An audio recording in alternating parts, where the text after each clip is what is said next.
दोस्तों, आज की वीडियो मोबाइल के चार्जर की रिपेयरिंग से रिलेटेड है। इसमें आपको चार्जर में आने वाले कुछ बेसिक फॉल्ट्स के बारे में बताऊंगा। अगर आप इस वीडियो को देखते हैं तो आपके प्रॉब्लम का सॉल्यूशन आसानी से हो सकता है। फॉल्ट कई प्रकार के आते हैं, उनका सॉल्यूशन भी कई प्रकार से हो सकता है, लेकिन कुछ बेसिक फॉल्ट हैं जो चार्जर में हमेशा देखे गए हैं, तो उनके बारे में ज़्यादा मैं डिस्कस करूँगा। तो इस वीडियो को कंप्लीट देख लेना। अगर आपका प्रॉब्लम का सॉल्यूशन हो जाए तो कमेंट में बताना। अगर आपका कोई दूसरा प्रॉब्लम हो तो आप कमेंट कर सकते हैं, उसका भी मैं सॉल्यूशन आपको बता दूंगा। तो यहाँ पर मेरे पास फ़िलहाल 2 चार्जर हैं और मैं आज जो बात कर रहा हूँ वो एंड्रॉयड चार्जर पर ही है। देखिए, पुराने टाइम के जो चार्जर होते थे उनके सर्किट को रिपेयर करना बहुत आसान होता था, क्योंकि उसमें बड़े कंपोनेंट लगते थे। बट आजकल रिपेयर करना तो आजकल भी ईजी है, बट इतना है कि पुराने और नए चार्जर में बस एक ही डिफरेंस है कंपोनेंट्स का। आजकल सभी पीसीबी में एसएमडी कंपोनेंट्स का इस्तेमाल किया जाता है। एसएमडी कंपोनेंट्स यानी कि सरफेस माउंट डिवाइस, छोटे छोटे कंपोनेंट्स। बात वही है। अगर हम बड़े कंपोनेंट की बात करें तो इसमें देखिए आपको ये रजिस्टर्स हैं, डायोड है, कैपेसिटर है, ये सब मिल जाएंगे, ट्रांजिस्टर्स हैं। तो इसमें भी वही है, इसमें भी वही कंपोनेंट यहाँ पर ये देखिए जिसमें नंबर लिखे हुए वो रजिस्टर है, ये डायोड है और ये पीले वाले कैपेसिटर हैं। ये देखिए पीले वाले कैपेसिटर हैं और इसमें ट्रांजिस्टर इसमें पीछे साइड को देखें, ट्रांजिस्टर इसमें नहीं है। और बात इसमें करें तो ये आईसी है, ये देखिए आईसी है और इसमें ये आईसी है। इसी टाइप के मतलब एसएमडी कंपोनेंट्स का इसमें इस्तेमाल करा गया है। और ये रेक्टिफायर की बात करें तो ये वाला रेक्टिफायर जो आपके एलईडी बल्ब के ऊपर होता है ना, रेक्टिफायर, बिल्कुल वही रेक्टिफायर इसमें लगाया गया है। यानी कि सभी कंपोनेंट्स को छोटे साइज़ में यहाँ पर लगा दिया गया है। साथ में कुछ बड़े कंपोनेंट्स भी मिल जाएंगे, है ना। बड़े कंपोनेंट्स भी ज़रूरी हैं, क्योंकि कुछ ऐसे कंपोनेंट्स हैं जो छोटे साइज़ में अवेलेबल नहीं होते हैं, तो बड़े साइज़ में लगाए जाते हैं। जैसे कि ये कैपेसिटर हैं, ये इलेक्ट्रोलाइट कैपेसिटर छोटे साइज़ में यानी कि एसएमडी वाले नहीं होते हैं एसएमडी वाले, लेकिन है ना उनको भी पीसीबी में माउंट किया जाता है। आपने देखा होगा ना कई सारे ब्लूटूथ चिप वगैरह, तो उसमें भी एसएमडी कैपेसिटर लगते हैं। बट इसको इस तरीके से डिज़ाइन किया गया कि इसमें आपके बड़े वाले कैपेसिटर भी लगते हैं और इसमें बड़ी वाली इसमें कॉइल है और ट्रांसफॉर्मर है, इसमें ये देखिए कॉइल, रजिस्टर, ये सब लगे हुए हैं। यानी कि मिक्स सभी कंपोनेंट्स का इसमें मिक्स यहाँ पर बनाया गया है। यानी कि एसएमडी भी मिलेंगे और बड़े कंपोनेंट्स भी मिलेंगे। अब यहाँ पर समझने वाली बात है कि ये जो पीसीबी है रिपेयर होगी कहाँ से, फॉल्ट है कहाँ से। वैसे मैं इसको ऑलरेडी रिपेयर कर चुका हूँ, बट इसमें आपको मैं बता दूंगा। और वैसे एंड्रॉयड चार्जर को खोलना थोड़ा सा है ना मुश्किल वाला काम होता है। क्यों? क्योंकि ये पूरी तरीके से पैक होते हैं। फिर मैंने काट के इसको खोला था। और दूसरा भी है, इसको ये भी पैक था, इसको भी मैंने खोला हुआ है। इसमें भी वही देखिए आपको दोनों का मिक्सचर दिखेगा। इसमें देखिए बड़े वाले भी हैं और छोटे वाले भी हैं। तो चलिए अब आपको बताता हूँ। देखिए थोड़ा सा आप इसको समझिए, उसके बाद मैं आपको मेन मुद्दे पर ले चलूँगा। देखिए मैं पहले एडजस्ट कर लेता हूँ उसकी ब्राइटनेस को। देखिए सबसे पहले अगर आपको कंपोनेंट चेक करना आता है तो तब आपके लिए ये वीडियो थोड़ा सा इजी होगा। अगर नहीं आता तो कल की वीडियो देख लेना, वैसे मैंने कंपोनेंट चेक करना बताया है, वैसे अभी भी बता दूंगा आपको। देखिए रजिस्टर, डायोड और कैपेसिटर, मैंने कल बोला था ना, रजिस्टर, कैपेसिटर, डायोड, इन्हीं से पूरा सर्किट बनता है। बाकी आईसी है, कॉइल है, ये सभी कंपोनेंट्स आपको देखने के लिए मिलेंगे। लेकिन बेसिक जो कंपोनेंट्स होते हैं रजिस्टर, डायोड और कैपेसिटर हर सर्किट में आपको मिलेंगे। तो हर कंपोनेंट्स के काम को आपने समझना पड़ेगा कि रजिस्टर का काम क्या है, कैपेसिटर का काम क्या है और डायोड का काम क्या है। अगर पूरी तरीके से आप सीख जाएंगे तो आपको ये वीडियो थोड़ा सा ईजी लगेगा। अब मैं आपको समझाता हूँ, थोड़ा सा समझिए। अगर समझ में आए तो वीडियो देख लेना, नहीं आए तो वीडियो छोड़ सकते हैं। वैसे सीखने के लिए आपकी मर्जी है। वो अगर समझ में आए तो कमेंट करके बताना हाँ आप समझ गए, नहीं समझे तो है ना कोशिश कर लेना वीडियो को देख के थोड़ा समझने की। हो सकता है आपको 100% ना समझ में आए, लेकिन थोड़ा बहुत समझ में आएगा तो आपको है ना थोड़ा बहुत आइडिया लग जाएगा। ठीक है। इन दोनों पॉइंट से 220 वोल्ट एसी एंटर करती है अंदर। तो अंदर घुसी, उसके बाद क्या हुआ, यहाँ से देखिए इसके पूरे डायग्राम को समझिए। तो यहाँ से यहाँ तक एक फ्यूज लगा हुआ है। ये देखिए इसके अंदर एक रजिस्टर है, इसको फ्यूजेबल रजिस्टर बोलते हैं, जिसकी वैल्यू 10 ओम्स से लेके 50 ओम्स तक, कभी कभी 80 ओम्स तक देखने के लिए मिलती है।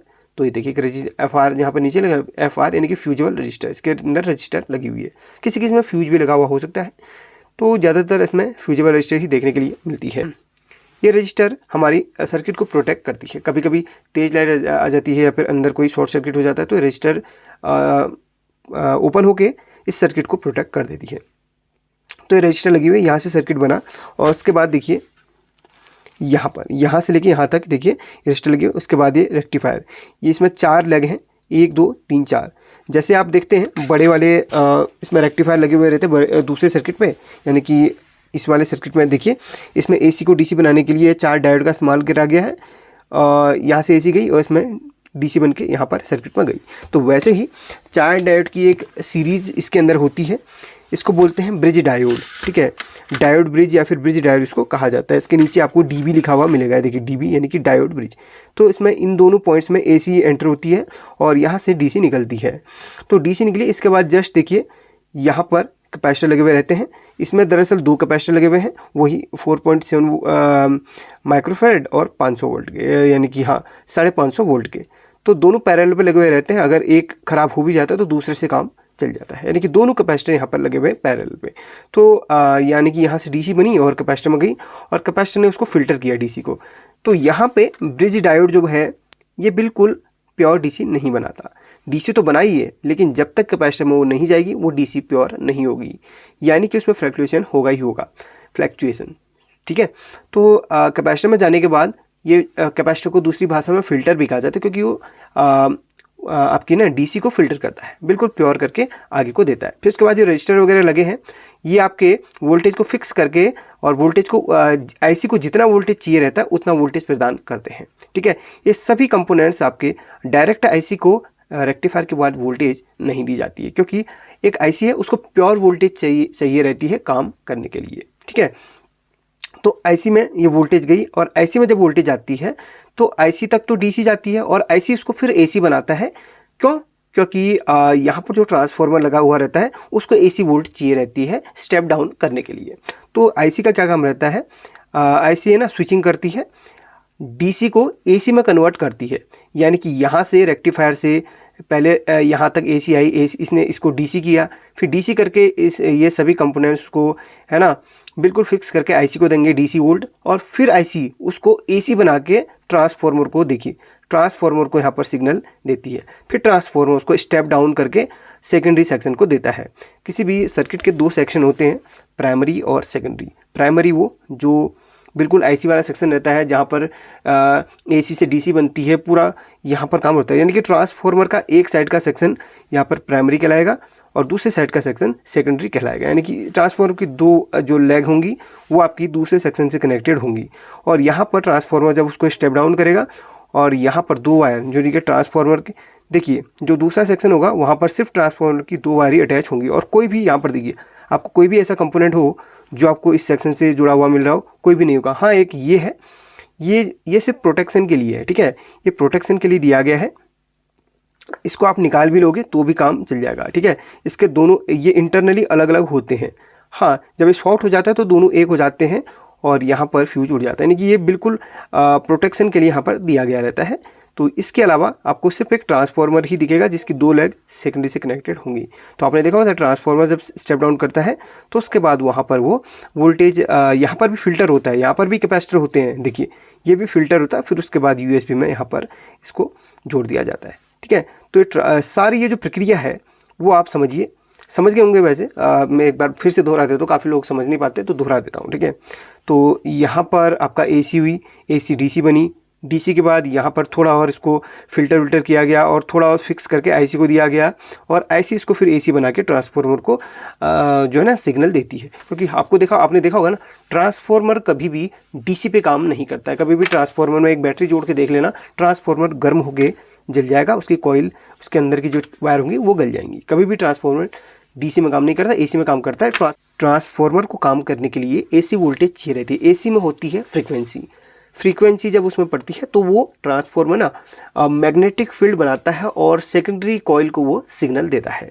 DC में कभी भी फ्रीक्वेंसी नहीं होती, यानी कि फ्रीक्वेंसी सबसे बड़ा काम, तो ये फ्रीक्वेंसी ही जनरेट करती है और ट्रांसफार्मर को AC वोल्टेज प्रदान करती है, ठीक है। तो ट्रांसफार्मर उसको स्टेप डाउन करके AC बनाएगा और यहाँ पर फिर उसको DC बना दिया जाएगा। और सेकेंडरी में भी आपके है ना यहाँ पर डायोड होती है, सेकेंडरी में भी डायोड होती है। वो डायोड नॉर्मल डायोड नहीं होती है, वो डायोड होती है आपकी DC डायोड कहलाती है, SR FR डायोड। जैसे कि आप इन सर्किट पे देखिए, इनमें भी इसमें भी वही SMPS की जो प्रक्रिया होती है बिल्कुल वही होती है, इसमें भी वही प्रक्रिया यहाँ पर करी गई है। ये आपका DC बना रहा है और उसके बाद यहाँ पर इस आईसी को डीसी मिली, इसने फिर उसको फ्रीक्वेंसी जनरेट करी, यानी कि इसको स्विचिंग बोलते हैं, ठीक है, इस प्रक्रिया को स्विचिंग बोलते हैं।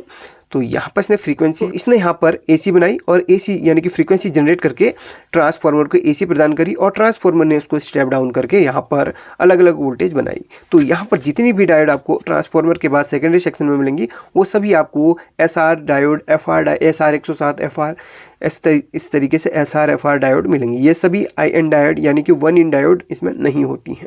1 इन डायोड हमेशा रेक्टिफायर में इस्तेमाल करी जाती हैं। यहाँ पर जितनी भी डायोड होंगी वो सभी स्विचिंग के लिए होती हैं, ठीक है, यहाँ पर रिकवरी के लिए। तो इस तरीके से सेकेंडरी सेक्शन में जो डायोड इस्तेमाल करी गई है वो हमेशा एसआर एफआर डायोड होती है। इसलिए कभी भी डायोड वगैरह ख़राब हो तो ये प्रक्रिया आपको मैंने समझा दी है, इसमें भी वही है। देखिए हमारी वीडियो थोड़ा सा लंबी होती है और हम हमेशा एक नए नए तरीक़ों का इस्तेमाल करते हैं आपको सिखाने के लिए। हमारा कोई स्वार्थ नहीं है, हम अपना टाइम वेस्ट करके आपको सिखाने की कोशिश करते हैं ताकि आप लोग अच्छा नॉलेज दें।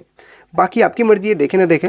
अगर आप लोग लंबी वीडियो देखना चाहते हैं तो हम लंबी क्या 1-2 घंटे की वीडियो बनाने की भी क्षमता रखते हैं। बताना कमेंट में अपनी राय ज़रूर देना। दोस्तों एक छोटा सा सवाल है, आप इंडिया के किस स्टेट से मुझे देखते हैं, यानी कि किस राज्य से मुझे देखते हैं या फिर अदर कंट्री से भी मुझे देखते हैं, तो इसका कमेंट आपने ज़रूर करना है, ठीक है। आपके कमेंट का मुझे इंतज़ार रहेगा, कमेंट ज़रूर कीजिएगा। एंड इस वाले चार्जर में भी आपको बता देता हूँ, देखिए इस चार्जर का भी है, ये बिल्कुल वही इसमें टेक्नोलॉजी इस्तेमाल करी गई है। इसमें भी आईसी है और जिसमें आईसी नहीं होती है ट्रांजिस्टर होता है, तो ट्रांजिस्टर की भी वही प्रक्रिया होती है, ट्रांजिस्टर भी वहाँ पर स्विचिंग का काम करता है, ठीक है। तो यहाँ पर ये वही है, इन दोनों पॉइंट से हमारी एसी गई और उसके बाद इसने डीसी बनाई, डीसी बना के यहाँ पर इन सभी ने आईसी को फिक्स, देखिए आईसी को ना फिक्स वोल्टेज चाहिए रहती है, आईसी को न कम और न ज़्यादा, फिक्स वोल्टेज चाहिए रहती है। आईसी थोड़ी सी वोल्टेज गड़बड़ाती है, आईसी फट जाती है, ख़राब हो जाती है, ठीक है। आईसी को एक फिक्स वोल्टेज चाहिए रहती है और फिर आईसी इसको स्टेप डाउन करके इस ट्रांसफार्मर को प्रदान करती है। ट्रांसफार्मर असल में ट्रांसफार्मर छोटी साइज में होता है, इस ट्रांसफार्मर को देती है और ये ट्रांसफार्मर स्टेप डाउन करके यहाँ पर देखिए इन दोनों पॉइंट्स से जुड़ा हुआ रहता है और उसके बाद यहाँ पर ये डीसी बना के देता है। और ट्रांसफार्मर इसमें अगर कभी ट्रांसफार्मर ख़राब हो जाता है तो ट्रांसफार्मर बिल्कुल उसी हिसाब से आप लगाएं जिस हिसाब से उसमें लगा हो। ऐसा नहीं कि आपने दूसरा ट्रांसफार्मर इसी तरीके का देख के लगा दिया हो, आउटपुट गड़बड़ा जाएगा। तो ट्रांसफार्मर इसी हिसाब से डिज़ाइन किया होता है, उसी हिसाब से लगता है। तो ये तो थी बेसिक जानकारी। अब मैं आपको इसमें फॉल्ट आने वाले बताता हूँ। सबसे पहला और सबसे ज़्यादातर देखा गया जो फॉल्ट है वो है आपका फेक चार्जिंग। फेक चार्जिंग का मतलब है आप मोबाइल को चार्ज कर रहे हैं और फिर क्या होता है कि आपका चार्जर पहले तो अच्छा खासा चार्ज कर रहा होता है, बाद में क्या होता है कि 1%, 2%, 3% होने में बहुत ज़्यादा टाइम लग जाता है। फेक चार्जिंग इसको बोलते हैं। फेक चार्जिंग होती क्यों है? फेक चार्जिंग का सबसे बड़ा जो कारण है, ये मेन कैपेसिटर, ये जो बड़ा कैपेसिटर है वो आपका वीक हो जाता है या फिर ये फट जाता है, तो आपका जो चार्जर है वो प्रॉपर वोल्टेज नहीं बना पाता है। यानी कि वोल्टेज तो आपको अगर आप मल्टीमीटर में चेक करें तो 5 वोल्ट प्रदान करेगा, जैसे ही वो लोड में आ जाता है, लोड मार पे वोल्टेज डाउन हो जाता है, एम्पियर बिल्कुल घट जाता है। तो ये जो कैपेसिटर है सबसे बड़ा रोल प्ले करता है आपका यहाँ पर, है ना। तो इसको आप एक बार चेंज करके देख लें। सबसे पहला ये कैपेसिटर फेक चार्जिंग का सबसे बड़ा जिम्मेदार होता है ये कैपेसिटर, और दूसरा होता है आपका सेकेंडरी सेक्शन में चलेंगे, यानी कि जो बीच का जो ये पार्ट है इसके सेकेंडरी, जहाँ पे यूएसबी का ही पोर्ट लगा हुआ है। तो सेकेंडरी सेक्शन में क्या होता है, यहाँ पर देखिए सबसे पहले तो आपको मैं बताऊँ, यहाँ पर जो डायोड लगी हुई रहती है, तो यहाँ पर देखें मैंने आपको बोला ना SR/FR डायोड, उसमें तो SMD डायोड लगी हुई है और इसमें बड़ी डायोड लगी हुई है, वही SR डायोड। ये देखिए सुपर फास्ट रिकवरी डायोड इसको बोलते हैं, SR डायोड को, ठीक है। तो इसमें SR डायोड लगी है। ये डायोड अगर वीक पड़ जाती है तो फेक चार्जिंग के कारण ये डायोड भी बनती है। तो एक बार इस डायोड को SR कौन सा है, इसका नंबर SR 240 नंबर की इसमें डायोड है। आपके चार्जर में कुछ और डायोड हो सकती है अलग अलग नंबर की, तो उसको आप चेंज कर लेना, ठीक है। इस डायोड की वजह से भी फेक चार्जिंग होती है। ये डायोड अगर वीक पड़ जाती है तो फेक चार्जिंग का जो है कारण बनती है। और कभी कभी आपके दोनों कैपेसिटर में से, वैसे इसमें 2 कैपेसिटर हैं, बहुत अच्छी बात है, सर्किट में आजकल 2 कैपेसिटर लगा दिए जाते हैं, है ना। एक वीक भी बढ़ जाता है तो दूसरे से काम बन जाता है। अगर सर्किट में सिर्फ एक ही कैपेसिटर हो तो वो वीक पड़ जाता है, फट जाता है, तो फेक चार्जिंग का कारण वो बनता है। कैपेसिटर सबसे बड़ा रोल प्ले करता है क्योंकि उसके अंदर वोल्टेज स्टोर होती है, वो उतनी ही वोल्ट की आपूर्ति करता है जितनी ज़रूरत होती है, बाकी है ना। तो मैंने आपको बोला ना, फिल्टर करने का काम करता है। तो फेक चार्जिंग के 3 कारण सबसे बड़े होते हैं, मेन कैपेसिटर और सेकेंडरी में ये SR डायोड और यहाँ पर दोनों में से कोई एक कैपेसिटर। और कभी कभी सब कुछ कंपोनेंट सही होने के बाद भी आपका है ना ये आईसी का प्रॉब्लम होता है। आईसी प्रॉपर सिग्नल आपका ट्रांसफार्मर को नहीं दे पाती है, जिसकी वजह से transformer proper voltage step down नहीं कर पाता। तो आईसी भी कभी कभी इसका कारण बनती है। सबसे पहले आपने क्या स्टेप्स फॉलो करने हैं, जो आपको मैंने बताए थे, कैपेसिटर्स और डायोड। अगर इसके बाद भी सॉल्यूशन नहीं होता तो फिर आईसी का काम हो। अगर आईसी एक्यूरेट नंबर की मिल जाती है तो आप डाल दीजिए, ठीक है। ये तो आपको मैंने बता दिया फेक चार्जिंग का। अब बात करते हैं बिल्कुल डेड, फुल्ली डेड। अगर लाइट तेज आ गई घर पे और चार्जर आपका बिल्कुल डेड पड़ गया है, फट से फट गया है, तो सबसे पहले आपने यहाँ पर चेक करना पड़ेगा अपने इस फ्यूज को। ये फ्यूज की जो वैल्यू है, दरअसल यहाँ पर मैं बता देता हूँ, मैं चेक करके भी दिखाऊंगा आपको, ठीक है। तो यहाँ पर जब भी आप फ्यूज चेक करते हैं तो मल्टीमीटर को ना रजिस्टर या फिर बजर की रेंज पे सेट कर दीजिए। यहाँ पर इसको हम करते हैं रजिस्टर की रेंज में सेट, और ये फ्यूज की जो वैल्यू है उसको आपको मैं दिखा देता हूँ। इसकी फ्यूज की वैल्यू है हमारी 16, एक सेकेंड वेट करते हैं, थोड़ा सा टाइम लगाएगा। हाँ, ये 10 ओम्स का फ्यूज है, ठीक है, 10 ओम्स का फ्यूज है। तो मैंने आपको अभी बोला था कुछ देर पहले, 10 से 50 ओम्स तक के यहाँ पर फ्यूज लगे हुए रहते हैं। फ्यूजेबल ये खुरदुरा सा होता है, इसकी पहचान थोड़ी सी अलग होती है। तो ये फ्यूजेबल रजिस्टर ख़राब हो जाता है अगर ये फट गया कहीं से या फिर ये वैल्यू नहीं दे रहा है, तो इसका मतलब है कि आपके चार्जर में कुछ ना कुछ आगे फॉल्ट है, ठीक है। ये फ्यूज ऐसे ही बर्न नहीं होता। अगर डेड है, फुल लाइट पे अगर फ्यूज हुआ है तो ये सबसे पहले तो आपको फ्यूज दिख जाएगा ख़राब वाला। उसके बाद ये फ्यूज फटा क्यों, कुछ ना कुछ आगे फॉल्ट होगा तभी तो फटा होगा। फॉल्ट क्या हो सकता है, आपके जस्ट इसके बाद में ये रेक्टिफायर है, एसएमडी ब्रिज रेक्टिफायर है। अगर आपका रेक्टिफायर कभी ख़राब हो जाता है ना, तो आपको एलईडी बल्ब के ड्राइवर के अंदर या फिर एलईडी डीओबी के अंदर ऐसे रेक्टिफायर आपको मिल जाएंगे, वो आप लगा सकते हैं, ठीक है। और ये भी फ्यूज आपको एलईडी बल्ब के सर्किट में मिल जाएगा। ख़राब एलईडी बल्ब के सर्किट को देखिए तो ये फ्यूज उसके अंदर मिल जाता है, ये भी आप लगा सकते हैं। तो रेक्टिफायर क्या होता है, जब फुल लाइट होती है तब ये ख़राब होने के चांस होते हैं। तो ये इसकी चारों लेग, कोई भी 2 लेग आपस में बीप नहीं मारनी चाहिए। बीप का मतलब है कि कंटिन्यूटी नहीं देनी चाहिए। इसको आप रख लीजिए मल्टीमीटर को कंटिन्यूटी की रेंज पे। तो देखिए इस तरीके से कंटिन्यूटी की रेंज में हमने रख लिया है। देखिए इसको हम सिलेक्ट करते हैं बजर की रेंज। तो इस तरीके से कंटिन्यूटी की रेंज पे रखने के बाद इस रेक्टिफायर को आपने चेक करना है। किसी भी 2 लेग में आपस में किसी में भी शॉर्टिंग नहीं आनी चाहिए। कुछ वैल्यू दिखाएगा, कोई दिक्कत नहीं है, बट शॉर्टिंग नहीं आनी चाहिए। देखिए इसमें 2 लेग में, दरअसल ये चार्जर सही है, मैं सिर्फ आपको सिखाने के लिए चार्जर को तोड़ा हुआ है, खोला हुआ है, ठीक है। देखिए किसी भी लेग में आपस में शॉर्टिंग नहीं आनी चाहिए, किसी 2 लेग में। देखिए 2 लेग यानी कि 3 लेग, किसी भी लेग में आपस में शॉर्टिंग नहीं आनी चाहिए, ठीक है। तो कहीं से भी शॉर्टिंग आ रही हो तो इस रेक्टिफायर को आप बाहर निकाल के चेक कीजिएगा, क्योंकि कभी कभी सर्किट में लगे किसी और कंपोनेंट की वजह से शॉर्टिंग बताता है। और प्रॉब्लम्स हमेशा आपकी रेक्टिफायर और आईसी से ही आती है और कहीं से नहीं देखी गई है। फिर भी आपको मैं टोटल गाइड कर रहा हूँ, ठीक है। रेक्टिफायर आपने चेक करा, इसके बाद आप थोड़ा सा आगे आएंगे तो इन कैपेसिटर को भी देखेंगे। इस कैपेसिटर के दोनों पॉइंट्स में आप चेक करेंगे कि इसमें शॉर्टिंग तो नहीं है। कभी कभी कैपेसिटर ख़राब होने की वजह से, कैपेसिटर शॉर्ट होने की वजह से भी वहाँ पर शॉर्टिंग दिखा देता है। तो कैपेसिटर को निकाल के आप चेक करेंगे, ठीक है। तो उसके बाद कैपेसिटर चेक किया, शॉर्टिंग कैपेसिटर में इस तरीके से बीप नहीं आनी चाहिए, ठीक है। तो कैपेसिटर चेक किया, उसके बाद आगे बढ़ेंगे। तो आगे बढ़ने के बाद यहाँ पर एक डायोड दिखती है और एक कैपेसिटर छोटा सा दिखता है, और यहाँ पर 2-3 यहाँ पर कैपेसिटर दिख जाते हैं। ये वाले एक आपको सेरेमिक कैपेसिटर है, पीएफ टाइप के, ये सब दिख जाते हैं। और इन सभी को चेक कर लेना। डायोड जब आप चेक कर रहे हो तो डायोड पे भी आप एक बार इस तरीके से चेक करना। डायोड आपको बजर से रेंज पे बीप नहीं मारनी चाहिए, डायोड का एक सिद्धांत होता है, ठीक है। बीप मारती बजर रेंज पे तो समझ लीजिए वो ख़राब है।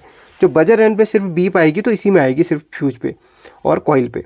जो कॉइल यहाँ पर अभी इसमें नहीं है, उसमें कॉइल है, तो कॉइल पे हमेशा बीप, और इसमें ट्रांसफार्मर की 2 लेग में बीप और इसमें बीप आएगी। बीप का मतलब है कंटिन्यूटी रेंज, क्योंकि ये कॉइल और ये जिसके अंदर कॉइल टाइप की वायर लगी है वो सब बजर रेंज में बीप मारते हैं, ठीक है। सिर्फ कैपेसिटर है, डायोड है, कैपेसिटर, डायोड और रेक्टिफायर बजर रेंज में बीप करके नहीं मारना चाहिए। तो यहाँ पर सब आपने सीरियल वाइज चेक करा और किसी में भी यहाँ पर शॉर्टिंग वोटिंग नज़र नहीं आई। उसके बाद आप लास्ट में यहाँ पर आईसी को देखेंगे। देखिए आईसी को एक बार निकाल लीजिए, कहीं पे अगर आपको शॉर्टिंग नज़र आती है तो आईसी को निकाल लीजिए, क्योंकि काफ़ी बार क्या होता है, वैसे काफ़ी बार क्या 100 में से 90% केस में आपकी आईसी तक फॉल्ट पहुंच ही जाता है। किसी भी तरीके से आईसी में फॉल्ट हो ही जाता है। बाकी अगर आपको ये रजिस्टेंस वगैरह कहीं पे, देखिए ये रजिस्टर वगैरह कहीं पे भी ख़राब मिलती है तो रजिस्टर क्या होती है ना, ख़राब होने के बाद सबसे पहले तो रजिस्टर ऊपर से ये नंबर मिट जाता है और यहाँ पर काली काली नज़र आने लगती है, ठीक है। तो यहाँ पर ये देखिए ये आईसी का यहाँ पर ध्यान दो, यहाँ से आपका ये सर्किट बना और यहाँ से देखिए इस तरीके से आईसी में आई है और यहाँ से देखिए ये देखो यहाँ से यहाँ तक और इसके बाद ये देखिए ये यहाँ से और यहाँ पर एक कंपोनेंट हमारा ये ट्रांसफार्मर का। ट्रांसफार्मर में यहाँ पर 4 लेग होती हैं प्राइमरी सेक्शन में, 2 लेग आपकी फीडबैक वाली होती हैं, 2 लेग आपकी मेन होती हैं, ठीक है। 2 लेग आपकी आईसी से जुड़ी हुई रहती है जो फीडबैक प्रदान करती है। उसके बाद यहाँ पर है ना ये जो आईसी है, उसके बाद आईसी से 2 लेग निकल रही हैं और उसके बाद वो ट्रांसफार्मर के इसमें जाती है और ट्रांसफार्मर स्टेप डाउन करके इनको दे रहा है, ठीक है। और बाकी यहाँ पर ऐसे कंपोनेंट नहीं है। बस आपको अगर कंपोनेंट चेक करने आते हैं तो आपको ये रिपेयर करना बहुत आसान लगने लगेगा, ठीक है। तो बेसिक जो चीज़ें थी मैंने आपको बताया, फेक चार्जिंग और बिजली डेड की। और दूसरी चीज़ है आपका यहाँ पर सब चीज़ें ठीक हैं और उसके बाद यहाँ पर वोल्टेज भी आपकी प्रॉपर बन रही है, यहाँ पर भी आपको कोई भी शॉर्टिंग नज़र नहीं आ रही। इसके बाद चलते हैं हम सेकेंडरी सेक्शन में। सेकेंडरी सेक्शन के फॉल्ट बिल्कुल 10% से भी कम आते हैं, लेकिन ना के बराबर आते हैं। फिर भी आपको इनको चेक कर लेना है, इन डायोड्स को, इन रजिस्टर को चेक कर लेना है, ठीक है। बाकी इन रजिस्टर को मैंने बता दिया, अगर ख़राब होते हैं तो यहाँ पर काले काले नज़र आते हैं। और अगर ये पीले वाले कैपेसिटर का कहीं पे आपको फॉल्ट लगता है तो पीले वाले कैपेसिटर को आपने किस तरीके से चेक करना है, वही बजर की रेंज पे पीले वाले कैपेसिटर कहीं पे भी इस तरीके से बीप नहीं मारनी चाहिए। इसमें 1 सेकंड, इसको मैं अलग से अटैच करता हूँ, ये तो यहाँ पर कनेक्टेड था इसलिए बीप मार रहा है। तो पीले वाले कैपेसिटर को आप देखिए, ये देखिए, ये देखिए कहीं पे भी बजर रेंज में बीप नहीं मारेंगे, ठीक है। इस तरीके से आप चेक करेंगे, पीले वाले कैपेसिटर बीप नहीं मारते हैं। तो इस तरीके से ना आपको मैंने बता दिया। बाकी कंपोनेंट टेस्टिंग का एक बार वीडियो कल वाला ज़रूर देख लेना। और बाकी इसमें भी वही है। और हाँ, ट्रांसफार्मर तो ख़राब नहीं है, इसको चेक करने के लिए आपको मैं बता चलिए ट्रांसफार्मर का भी बता देता हूँ। देखिए कभी कभी ना ट्रांसफार्मर भी फॉल्ट आ जाता है तो वहाँ पर भी आपको थोड़ा सा प्रॉब्लम हो सकती है। तो यहाँ पर देखिए मल्टीमीटर को बजर की ही रेंज में आपने रखना है, सारे कंपोनेंट यहीं पे ज़्यादातर चेक होते थे।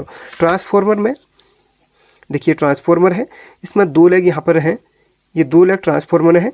तो सेकेंडरी में जो 2 लेग लगी हुई हैं उनमें आपस में इस तरीके से कंटिन्यूटी आएगी।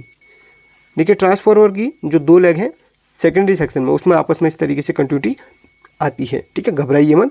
तो कंटिन्यूटी का मतलब है कि आपका ट्रांसफार्मर बिल्कुल सही है। अब बात करेंगे ट्रांसफार्मर के फर्स्ट यानी कि प्राइमरी सेक्शन की। प्राइमरी सेक्शन है कि ये वाला जो कि आपका आईसी के पास में है। तो यहाँ पर 4 लेग होती है प्राइमरी सेक्शन में, तो 4 लेग में 2-2 लेग में आपको आपस में कंटिन्यूटी आएगी, यानी कि इन दोनों आपस में इस तरीके की कंटिन्यूटी आएगी। इसके साथ में किसी और लेग में नहीं आएगी। देखिए सिर्फ इन दोनों में ही आएगी और इधर पे इन दोनों में आएगी कंटिन्यूटी। देखिए ये देखिए, इसका मतलब ये नहीं कि आपका ट्रांसफार्मर शॉर्ट है या फिर ख़राब है, इस तरीके से आनी चाहिए इन दोनों में और इन दोनों में और इधर इन दोनों में, ठीक है। अगर नहीं आती है तो आपका समझ लीजिए ट्रांसफार्मर इंटरनली ख़राब हो चुका है। उसको कभी कभी ऐसे केस भी आते हैं, तो ट्रांसफार्मर को एक बार चेंज तो क्या होता है, चार्जर फेंकना ही पड़ेगा। क्योंकि ऐसे ट्रांसफार्मर या तो आपको थोड़ा सा आइडिया हो कि ट्रांसफार्मर को खोल के उसको रिवाइंड कर सकें, वैसे रिवाइंड करना बहुत ही मुश्किल है। लेकिन जो बेसिक फॉल्ट से मैंने आपको यहाँ पर समझा दिए, ठीक है। ट्रांसफार्मर का बता दिया। आईसी देखिए, आईसी को कभी कभी आईसी है ना वीक पड़ जाती है, आईसी प्रॉपर वर्क नहीं करती है तो वोल्टेज नहीं बन पाती है। तो कभी कभी आईसी का भी फॉल्ट नजर आता है। आईसी के फॉल्ट आईसी को चेक करना पॉसिबल नहीं होता है।